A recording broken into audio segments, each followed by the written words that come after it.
मलका तरन्नुम नूर जहां ने मुझसे पूछा कि मुंडिया तेरे नाम दे नाल ये बड़ी मुसीबत है कि समझ नहीं आती कि सीन ना लिखा या स्वाद ना लिखा। तो मैंने जवाब दिया था कि मैडम तुसी मेरा नाम लिखो तो सही, भावें सीन ना लिखो भावें स्वाद ना लिखो, सानू स्वाद आ जाएगा। मैडम बहुत बज़वसाई थी, फ़िक्रा परख सकती थी और बहुत कमाल का फ़िक्रा कहती थी।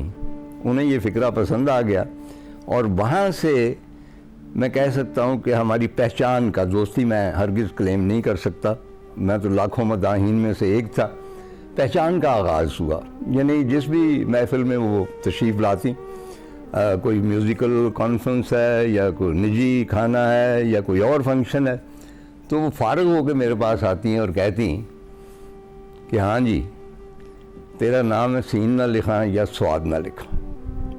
ख़वातीन और हज़रात, नूर जहाँ सरूर जहाँ जिसने मशहूर किया, हमें मखमूर किया अपने गीतों से, हमारी ज़िंदगी का एक हिस्सा रही है।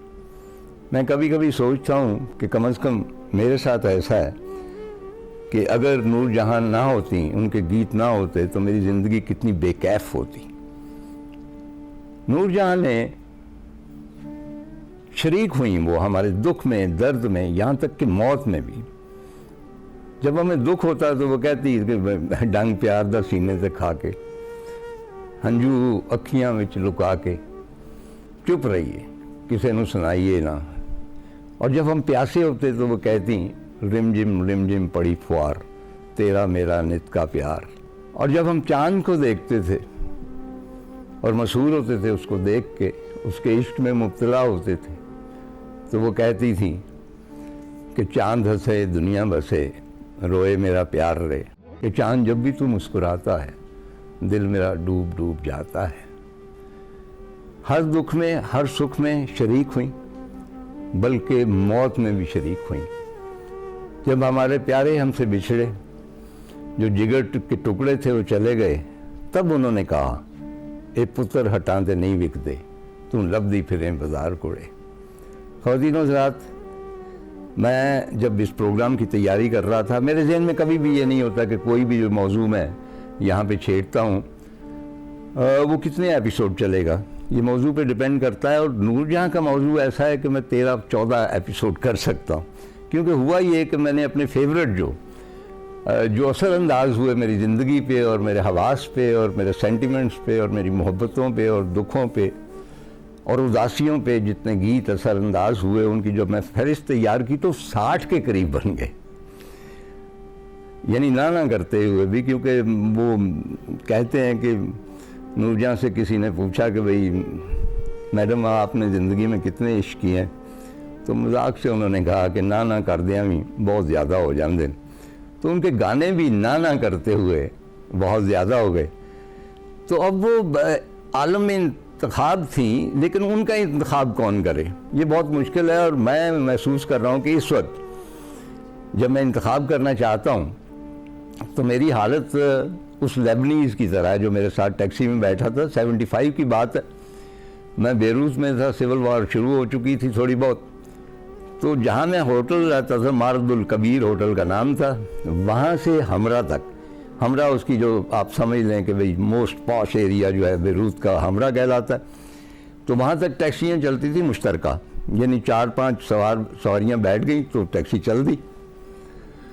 अब वो टैक्सी में बैठा हूँ, मेरे साथ एक साहब आए हैं और टैक्सी में हस्बे मामूल उम्मे कलसूम की आवाज़ गूंज रही, क्योंकि जब आप अरब वर्ल्ड में दाखिल होते थे तो एक कोने से लेकर दूसरे कोने तक, सीरिया से लेकर उर्दन तक, इजिप्ट तक, कहीं भी आप चले जाएं, उम्मे कलसूम की आवाज़ हर गली की नुक्कड़ से, हर रेडियो से, हर दुकान से आ रही होती थी। और ये बहुत मुमकिन होता था कि आप कोई उसका नगमा सुने और सफ़र करते जाएं और सुनते चले जाएं। चुनांचे ये साहब जो बैठे हुए थे, जब वो उम्मे कलसूम का गाना शुरू हुआ तो वो मुराकबे में चले गए, सफ़र शुरू हो गया और बिल आखिर हम हमरा पहुँच गए, सारी सवारियाँ उतर गईं। तो ड्राइवर ने उन साहब से कहा, अच्छा ये साहब ना ऊपर नहीं देख रहे थे, कभी कभार वल्लाह कह के फिर मुराकबे में चले जा या मरहबा कह देते।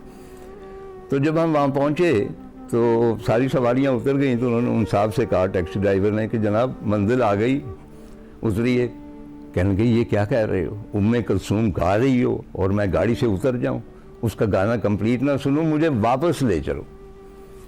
नूरजहां के साथ भी ऐसा ही था। ये जितने गाने मैंने आपकी बताया, 50-60 गाने थे नाना करते हुए भी, वो ऐसे ही थे कि जब भी मैंने सुना उन्हें मुकम्मल सुना, हर चीज़ छोड़ दी, अपनी मंजिल भूल गया, उनको सुनता रहा।